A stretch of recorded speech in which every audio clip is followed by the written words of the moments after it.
Bonjour à tous et merci de nous retrouver chaque semaine dans Pour tout vous dire. Il y a un secteur particulièrement affecté par la pandémie actuelle, c'est celui du transport aérien. Avec les restrictions imposées sur les voyages pour tenter de freiner la propagation du virus, le nombre de passagers des compagnies aériennes a chuté de plus de 60% en 2020 et les perspectives à court terme restent sombres. Aujourd'hui dans cette émission, nous allons revenir sur cette situation, mais nous allons aussi essayer d'envisager ce que pourrait être l'avenir du secteur et du voyage en général, mais aussi d'entrevoir ce que pourrait être l'avion du futur.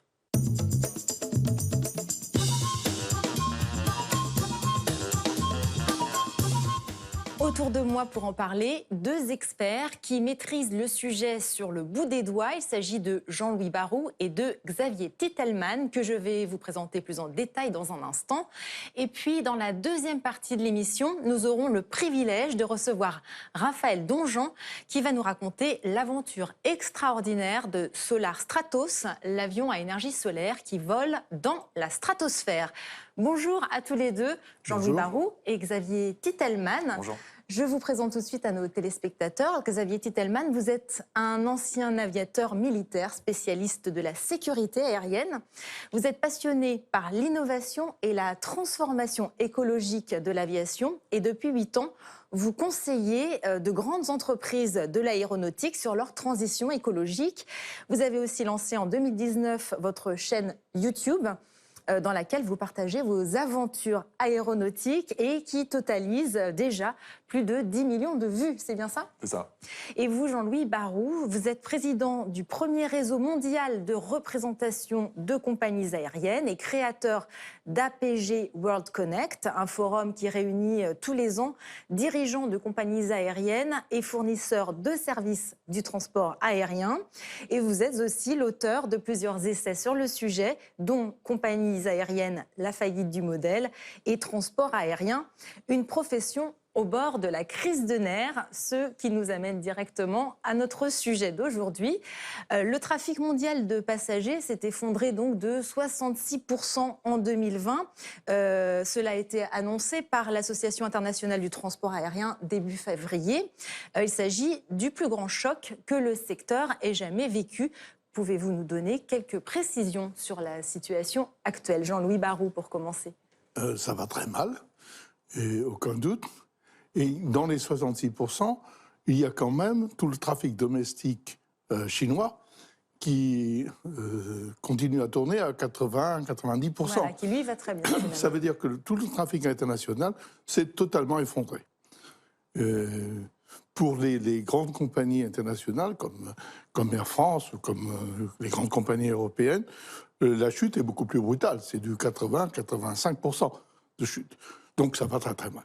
Vous voulez ajouter quelque chose? Et là, on parle qu'en nombre de passagers, mais en réalité, si on regarde le chiffre d'affaires, les vols courts sont ceux qui ont été les plus résilients, et donc les plus longs, avec le business, avec tout ce qui rapporte, parce qu'en réalité, les compagnies, les legacies, comme on les appelle, gagnent quasiment plus d'argent sur les vols courts, moyens courriers, mais elles en gagnent beaucoup sur le long courrier. Le long courrier a disparu, donc effectivement, il y a une baisse de 80% en nombre de passagers, mais encore plus forte si on regarde le chiffre d'affaires. Alors, les restrictions de circulation des avions ne cessent de se renforcer dans certains pays face à l'arrivée de nouveaux variants du virus. Désormais en France, il est impossible de prendre l'avion, sauf pour motif impérieux, et le trafic aérien s'en trouve très diminué. Je vous propose un point sur la situation dans le reportage qui va suivre, que nous sommes allés tourner à l'aéroport parisien de Roissy-Charles de Gaulle. Nouveau serrage de vis sanitaire dans le transport aérien français. Des mesures encore plus restrictives ont été mises en place depuis le 31 janvier contre le Covid-19. Les voyages en provenance et à destination de la France et en dehors de l'Union européenne sont désormais interdits sauf pour motif impérieux et il faut une attestation de déplacement pour voyager entre l'Hexagone et un pays extérieur de l'UE. Pour les personnes ayant voyagé à partir d'un pays de l'UE, un test PCR négatif de moins de 72 heures est nécessaire pour l'embarquement.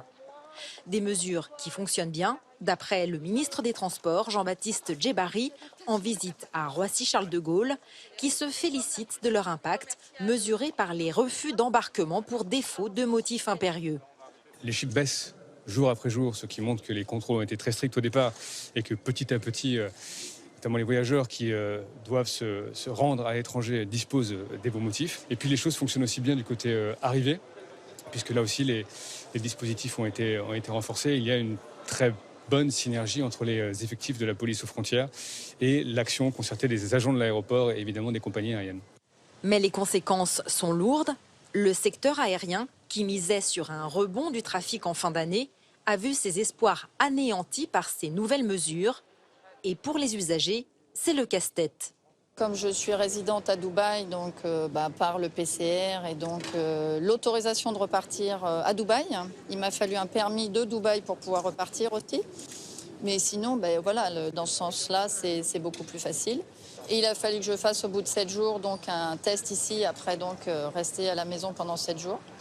Voilà, donc ça complique un petit peu tout et on comprend aussi ce qui se passe. Donc voilà. Malgré la chute du trafic aérien, les aéroports parisiens représentent encore environ 1 million de passagers par mois. Un chiffre qui montre l'importance de leur possible impact sur la circulation de l'épidémie et des nouveaux variants.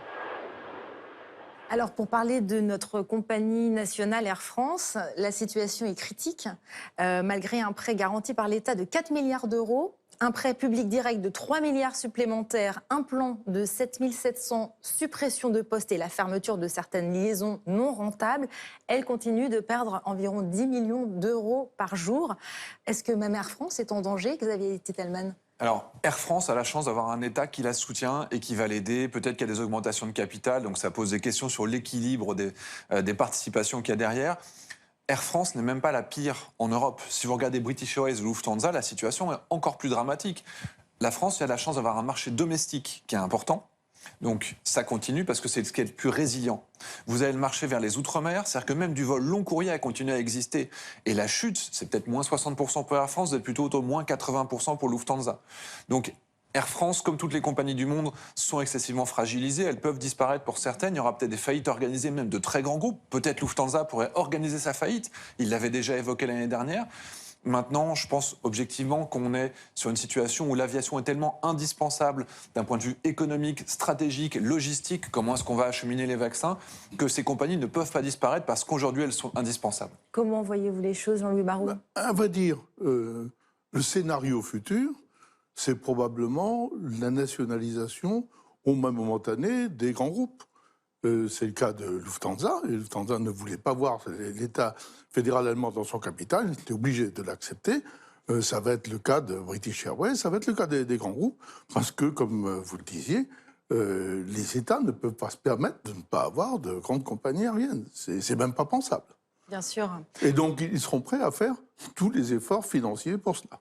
Alors, en admettant qu'un vaccin permette de juguler l'épidémie, on estime qu'il faudrait attendre 2023 pour que les voyages privés reprennent à plein régime, 2024 s'agissant des déplacements d'affaires. Et je sais que pour vous, Xavier Titelman, vous prévoyez plutôt ça pour 2027. Alors, 2023-2024, c'est la moyenne mondiale. Mais comme vous l'avez dit, en fait, la Chine est déjà en 2021 en croissance par rapport à 2019. Donc, entre la Chine qui est en forte croissance et l'Europe qui va mettre beaucoup de temps à se rétablir, effectivement, les zones très matures, et c'est ce qu'on a vu avec les crises précédentes, en 2008, avec la crise des Lehman Brothers, il avait fallu attendre 7 ans pour que les États-Unis reviennent à leur niveau de trafic d'avant-crise. Donc, une crise aérienne détruit beaucoup de potentiel, les gens arrêtent de voyager, font des économies, et puis ensuite, progressivement, ça revient.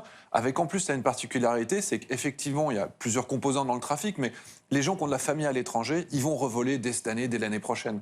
Les touristes vont revenir au bout de 4 ou 5 ans, probablement peut-être un petit peu avant vers certaines destinations, mais les professionnels, il y a peut-être une vraie évolution du besoin de transport, et ça, c'est quelque chose de structurellement différent, puisque ce sont aussi les personnes qui vont dépenser le plus dans leur voyage, et donc la grosse vache à lait pour les compagnies aériennes. Alors, on parle là d'un retour à la normale, mais est-ce que c'est vraiment envisageable d'après vous ? On sait que le trafic domestique est donc revenu à son niveau d'avant la crise en Chine, mais est-ce que d'après vous, le niveau d'avant 2019 pourrait être retrouvé ? D'abord, je pense qu'on n'en sait rien du tout. Je pense qu'il y a une chose que l'on ne connaît pas, ça va être le comportement des clients. Est-ce que les clients vont se précipiter dans les avions lorsqu'on pourra le faire, lorsqu'il y aura un passeport sanitaire, parce qu'il faudra bien passer par là. il faudrait bien un justificatif du projet, fait je qu'on crois, ne va pas polluer. En Suède, déjà, ça a été mis en Suède, place. mais tous les pays devront y venir. Quand vous vous déplacez à l'étranger, vous avez votre passeport administratif. Ben, vous aurez un passeport sanitaire. Il n'y a rien de choquant là-dedans. Donc, on ne sait pas à quelle vitesse les clients vont revenir. Comment est-ce qu'ils auront confiance suffisamment dans le transport aérien? Est-ce que les pays d'accueil auront suffisamment confiance dans le passeport qui sera présenté? On peut imaginer que chaque pays, parce que les gens se sont repliés sur eux-mêmes, chaque pays va développer son propre système de passeport, ce qui est une stupidité, mais ça va se faire. On peut espérer que chaque pays fera reconnaître son passeport sanitaire aux autres pays. Ça va faire beaucoup de travail d'ailleurs pour les ambassades, ça va les occuper pendant un bon bout de temps. Une fois que ça sera fait, et à quelle vitesse ça peut se faire, on n'en sait rien, mais je pense que le trafic va reprendre à ce moment-là. Mais encore faudra-t-il reconquérir le public, c'est ce que vous me disiez en préparant l'émission. Oui, je pense que la vraie difficulté, ça va être de reconquérir le public. Et puis pour les compagnies aériennes, il y aura une autre difficulté, c'est la remise à niveau de tout le système opérationnel. Le système opérationnel est à l'arrêt pour l'instant, enfin, en grande majorité.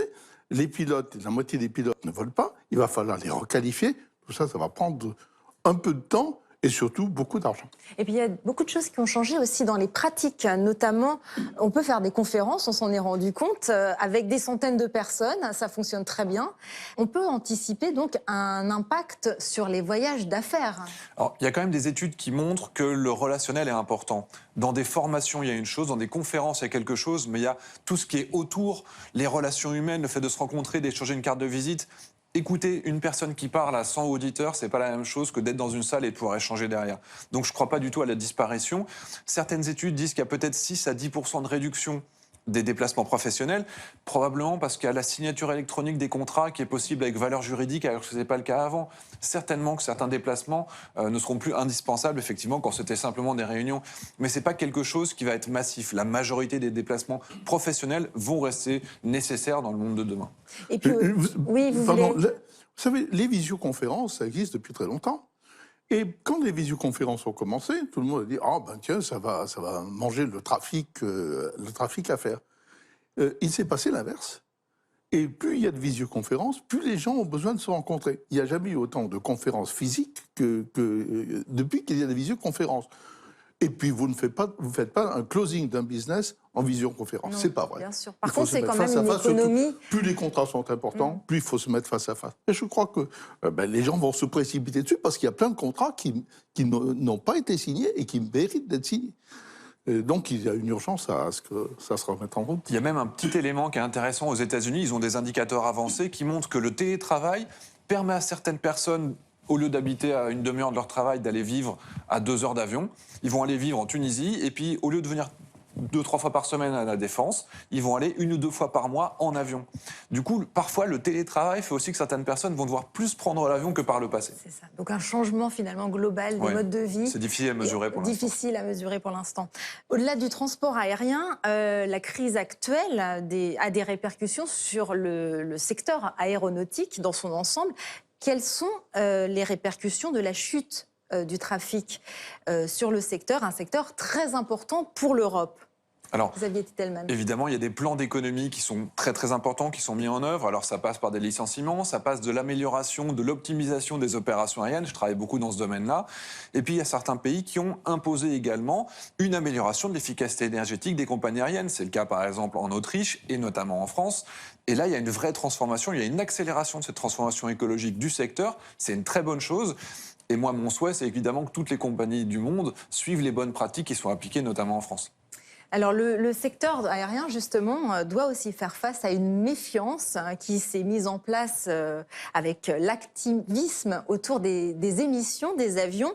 Le hashtag Flixcam, que vous connaissez probablement, est apparu sur Twitter en 2017, je crois. Et c'est un phénomène qui s'est amplifié depuis.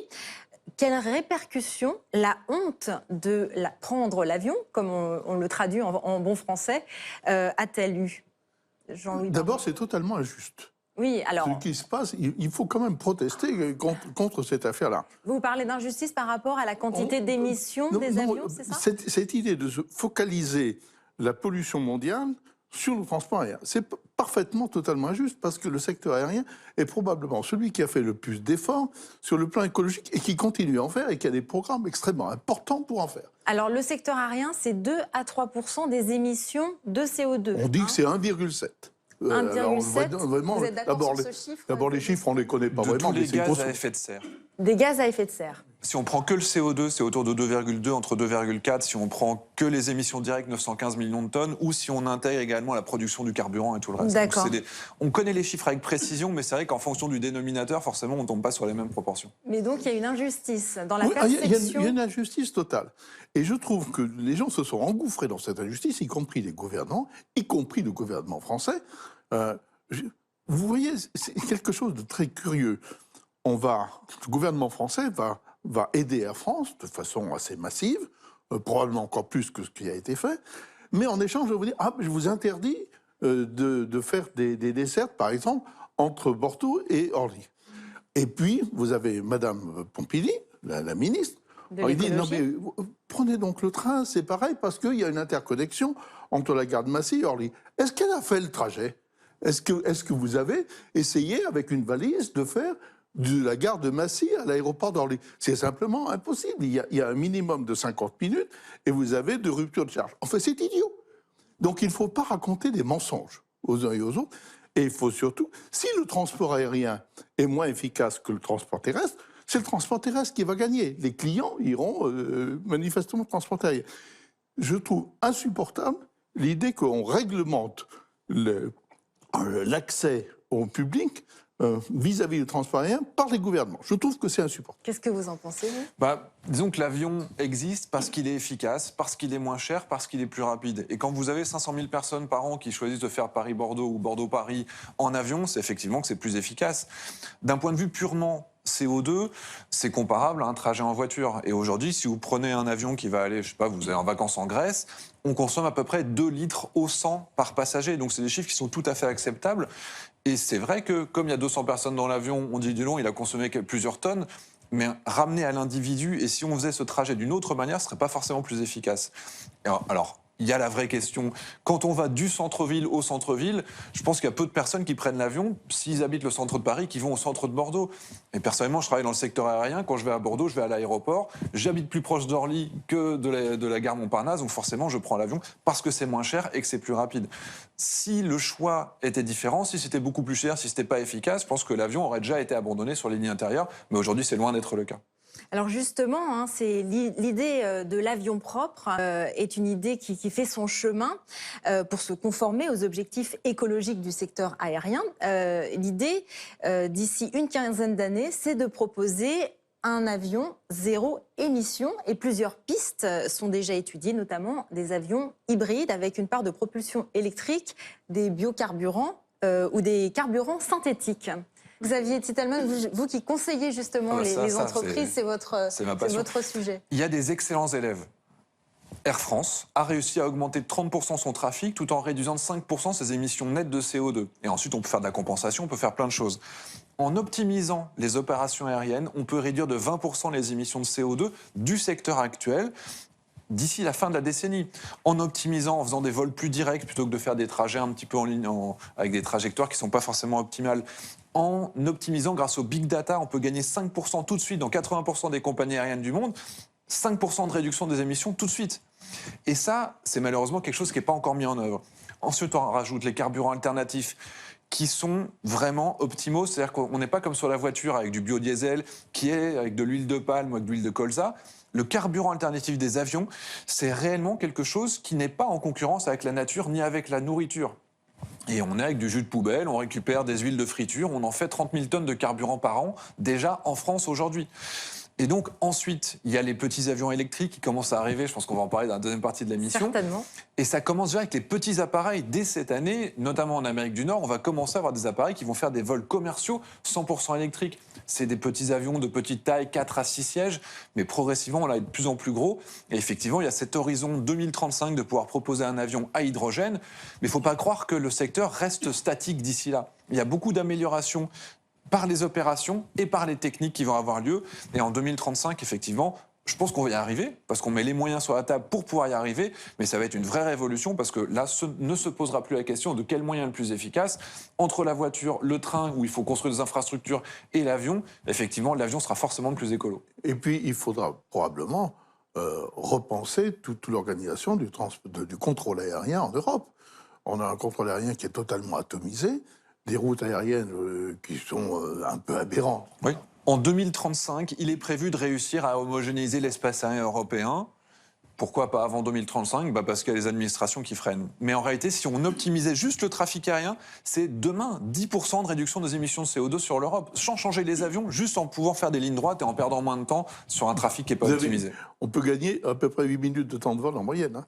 Alors avant la crise sanitaire, un doublement du trafic était annoncé sur 10 ans.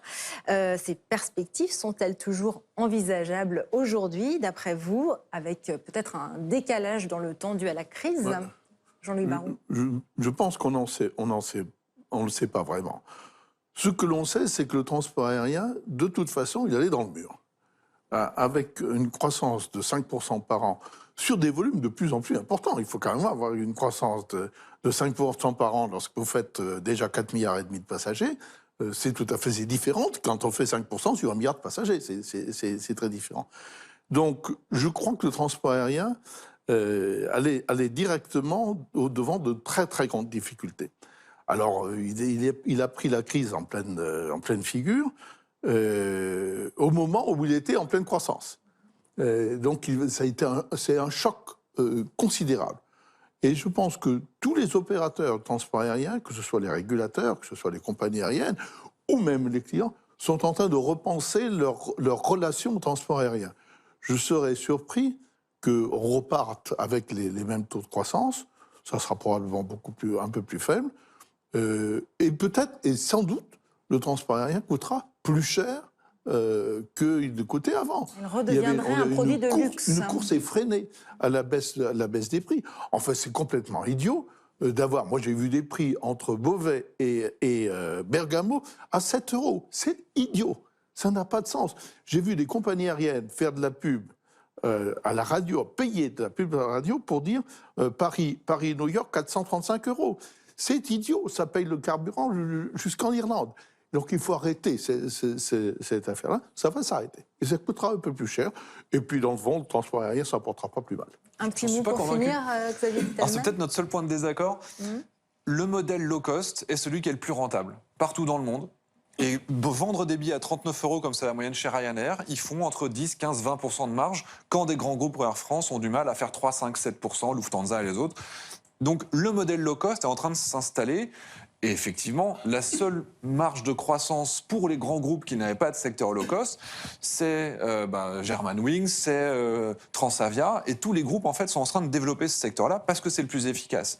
Donc en tout cas pour le moyen courrier, pour le vol de courte distance, je vous rejoins sur il y a ce une forte fait. croissance. Je veux dire, le moyen courrier, le low cost a gagné le moyen courrier. Il n'a pas fini sa croissance. Et il n'a peut-être pas fini sa croissance. Le long courrier, c'est un petit peu différent. En fait, il y a deux secteurs très efficaces, le low cost et la business. Donc certainement que le monde va se séparer en deux grandes catégories. Vous regardez la compagnie qui fait un avion 100% business sur l'Atlantique Nord, qui est super efficace. Et il y a des projets comme ça qui sont en train de se développer partout, entre le Canada et la Grande-Bretagne. Donc peut-être un développement du business et un développement du low cost de plus en plus massif dans les deux domaines. En tout cas, il y a une certitude, c'est qu'aujourd'hui, il y a une étude qui est sortie il n'y a pas très longtemps qui nous montre que les millennials, qui sont les premiers à dire il faut qu'on arrête de polluer, sont les premiers qui veulent reprendre l'avion dès que ce sera possible et pour aller très loin. Donc la réalité, c'est qu'à mon avis, les gens vont recommencer à voyager. Il y a un besoin d'aviation qui est clairement évident dans les pays à forte croissance, parce qu'ils sont en rattrapage sur nos habitudes. La croissance sera faible chez nous. La croissance sera certainement plus faible dans les années qui viennent, parce qu'on sera autour de 3% au lieu de 5%. Mais beaucoup d'industries seraient heureuses d'être à 3%. Et en tout cas, dans les pays comme la Chine, comme l'Indonésie, etc., le Vietnam, ils vont être toujours à 6-8% de croissance. Alors, tous les avions ne sont pas cloués au sol. Certains même tentent de repousser les limites tout en exploitant le potentiel de l'énergie solaire. Solar Stratos est une mission aéronautique qui a pour objectif d'atteindre pour la première fois la stratosphère avec un avion solaire habité. Pour en parler, nous accueillons maintenant Raphaël Donjean, fondateur et pilote du projet Solar Stratos.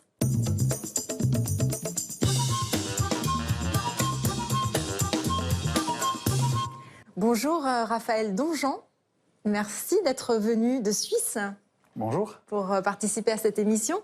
En 2012, vous avez réalisé un tour du monde à bord d'un catamaran fonctionnant lui aussi grâce à l'énergie du soleil. Et c'est pendant cette traversée que vous avez imaginé Solar Stratos, le premier avion commercial solaire biplace de l'histoire et le premier avion solaire avec pilote à pénétrer la stratosphère. Alors c'était un rêve et aujourd'hui Solar Stratos est une entreprise qui compte une quinzaine de personnes, des ingénieurs en aéronautique, des pilotes, des spécialistes en électricité, en électronique. Pouvez-vous revenir sur ce projet un peu fou ? L'objectif, voilà, c'était d'ailleurs pas un rêve, c'était quasiment un fantasme. Je traversais le Pacifique à bord de planètes solaires. On était entre les Galapagos et les Marquises. Et voilà, moi, j'avais le quart de nuit, je faisais vraiment la tête dans les étoiles. La Voie lactée était extrêmement lumineuse. Et je me suis dit, mais qu'est-ce qu'on peut faire de plus fou que le premier tour du monde à l'énergie solaire ? Et c'est là que j'ai eu cette idée de tenter de rejoindre, on ne l'a pas encore fait, de tenter de rejoindre la stratosphère, d'aller voir la courbure de la Terre avec un avion solaire. C'est le vol d'Icare, c'est le rêve d'Icare qu'on espère réaliser 4000 ans plus tard. Alors, avant de poursuivre, je vous propose de regarder tout de suite quelques images.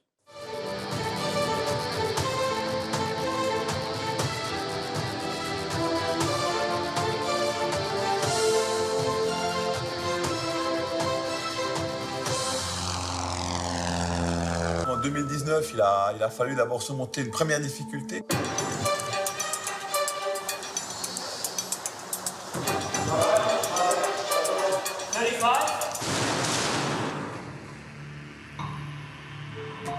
Il a fallu trouver des montants assez importants pour pouvoir lancer la construction des nouvelles ailes. Ça a pris un peu de temps.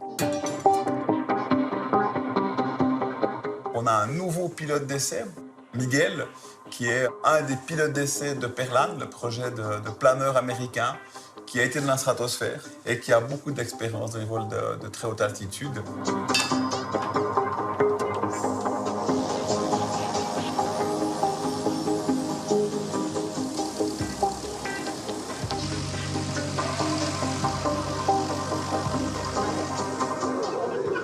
On a aussi organisé un événement pour les membres de notre club avec Chaidou, qui est un marcheur lunaire, et on l'a emmené faire de la gravité lunaire. Il n'en avait plus fait depuis son séjour sur la Lune. Ça, c'était aussi une aventure incroyable.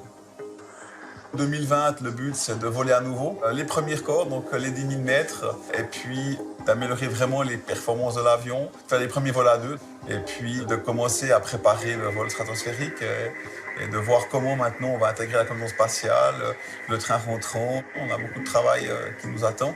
On a trouvé l'endroit où on ira faire le vol stratosphérique, et tout ça, c'est extrêmement positif et on se réjouit. Donc ça, c'était en 2019. Qu'est-ce qui s'est passé depuis ? On en est où aujourd'hui de Solar Stratos, Raphaël Donjean ? Aujourd'hui, en 2020, malgré les difficultés qu'on a dû surmonter entre les ailes puis la pandémie, on a quand même pu faire une vingtaine de vols. Et puis, j'ai pu voler l'avion, mais surtout, on a réalisé 2 premières mondiales. J'ai sauté depuis mon avion, depuis Solar Stratos. Donc, c'est le premier vol, le premier saut, la première chute libre solaire et le premier saut en parachute depuis un avion électrique. C'était 2 premières qui étaient assez sympas et qui montrent aussi aux jeunes, et c'est important avec ce projet. Ce qu'on veut, c'est pouvoir montrer aux jeunes d'aujourd'hui et de demain qu'on pourra toujours voler, que l'aviation sera toujours fait rêver, on pourra toujours faire des choses qui peuvent paraître inutiles, comme le parachutisme, mais on le fera en préservant la planète, en n'émettant pas de gaz à effet de serre, en faisant très peu de bruit. Jean-Louis Barrault, Elisabeth Titelman, vous voulez réagir ? Je sais que c'est un projet qui vous intéresse beaucoup, tous les deux. Je pense que c'est lorsque les frères Wright ont fait 1,5 km, personne ne croyait à l'avenir de l'aviation. Et puis 50 ans après, on traversait l'Atlantique avec des jets. Donc je pense que l'idée de cet avion solaire électrique, je trouve que c'est une aventure absolument formidable et qui est absolument nécessaire au transport aérien. Vraiment bravo. Non, mais très clairement, on est sur l'innovation ultime de rupture passionnante. Il faut que ça réussisse et ça va réussir. Et en fait, le fait que ça soit un succès sur des petits appareils, ça va être ensuite visible sur des plus gros avions. Puis petit à petit, c'est des choses qu'on verra dans 15 ans, 20 ans. Mais les innovations que tu es en train de développer en tant qu'ingénieur sur cet avion, c'est extraordinaire parce qu'on sait que ça va arriver sur les Airbus et les Boeing de demain. Donc il faut continuer. Bravo. L'objectif de Solar Stratos, c'est donc d'atteindre la stratosphère à plus de 18 000 mètres, une altitude jamais atteinte avec un avion à propulsion classique. Quels sont les enjeux d'un vol stratosphérique ?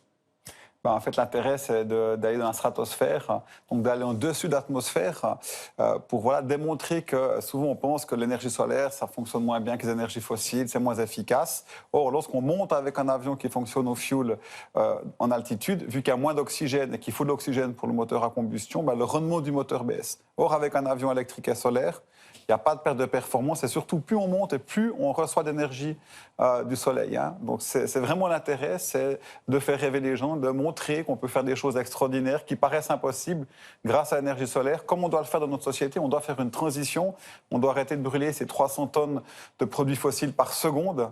Donc, on doit changer. Ça peut paraître difficile, ça peut paraître impossible et c'est ça qu'on va essayer de faire. Montrer qu'on peut réaliser l'impossible avec un avion solaire pour montrer à notre société qu'elle peut aussi changer. Et puis il y a un volet scientifique également dans cette mission, puisque Solar Stratos doit permettre d'étudier aussi la stratosphère et d'y effectuer des mesures pour mieux le comprendre. Oui, tout à fait. Donc, on a par exemple un partenariat avec l'ONERA, donc l'Institut de recherche aérospatiale en France, donc qui nous soutiennent dans notre démarche. Et en contrepartie, on va embarquer des charges utiles pour l'ONERA pour faire des mesures dans la stratosphère. C'est une zone qui est effectivement peu connue, qu'en général, ce sont des ballons sondes qui la traversent de manière verticale, donc il y a moins de connaissances dans l'horizontalité de la stratosphère. Ça va nous permettre de faire un certain nombre de mesures. Et ce qu'il faut savoir, c'est que c'est typiquement une mesure importante. La température dans la stratosphère, si elle diminue, ça veut dire qu'en fin de compte, la Terre se réchauffe et que c'est dû à nos activités et pas à l'activité solaire. Donc il y a un intérêt aussi pour les scientifiques, pour les climatologues, à aller faire des mesures dans la stratosphère. Et ça permettra aussi effectivement de valider quelques concepts technologiques qui pourront être utilisés dans quelques années à plus grande échelle. Ça fait partie aussi des alternatives au kérosène, d'après vous ? Bien sûr, ce qu'on essaie de développer, c'est l'aviation électrique. Il faut savoir qu'un avion électrique, par rapport à un avion qui fonctionne au fioul, il est 3 fois plus efficace. Il va consommer 3 fois moins d'énergie brute parce que le rendement du moteur est beaucoup plus important. Donc ça, bien sûr, c'est quelque chose d'important. Et on développe des technologies qui seront, où on participe, on va dire, avec des scientifiques, avec des entrepreneurs, avec des industriels. Par exemple, on travaille sur une encapsulation des cellules qui permet de faire dévier la lumière du soleil entre les cellules, là où il n'y a pas d'efficacité, pour les amener sur les cellules et donc augmenter le rendement, non pas de la cellule, mais des modules solaires. Donc ça, pour nous, ça va nous permettre de gagner quelques pourcents. Mais si on arrive à faire ça, à l'appliquer ici dans l'industrie des panneaux solaires ici sur Terre, c'est aussi quelques pourcents de gagner. Donc il y a un intérêt aussi pour finalement des technologies qui vont être utilisées ici par monsieur et madame tout le monde.